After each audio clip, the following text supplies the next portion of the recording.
পুজোর প্রায় শেষের পথে। এই পুঁই শাকের তরকারি হয়ে গেছে, মাছের ঝাল, ডাল সিদ্ধ, আলু ভাজা, নারকেল ছাই, টক, পটল ভাজা, সজনে পাতার ঝাল। হ্যাঁ, অনেক কিছু ভাজাও রাখা আসা হয়ে গেছে। বাকি আছে এই পায়েস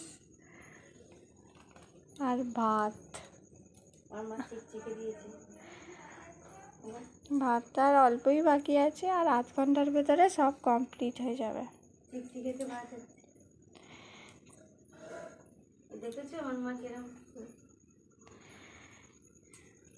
অন্ধকার হচ্ছে আলোটা কমের জন্য।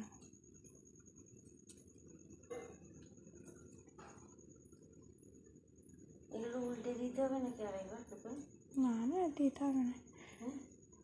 3:30 মনে হয় বাজে, 3:10। নিয়ে রেখে আসো, যাচ্ছি।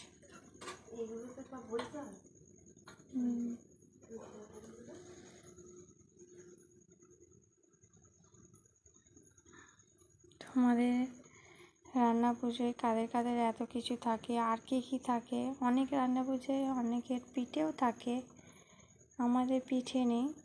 আমাদের 13 রকম ভাজা, ডাল, নারকেল, টক, পুঁই শাকের ঝাল, ঢেঁড়সের ঝাল, সজনে পাতা দিয়ে চিংড়ি মাছের ঝাল, চাল কুমড়ো দিয়ে নারকেল ভাজা, পায়েস, এইসবই থাকে।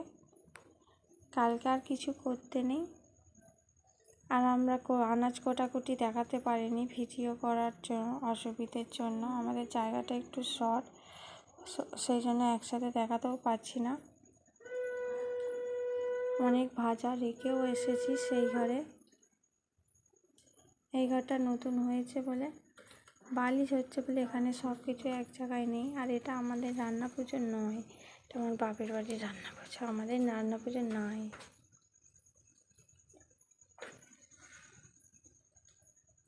আজকের মতো এখানেই ব্লগ শেষ। কালকে কিভাবে ঠাকুরকে খেতে দেয় সেই ভিডিও করে দেখাবো আবার। আর আধ ঘন্টার ভিতরে আমাদের সব শেষ হয়ে যাবে রান্না।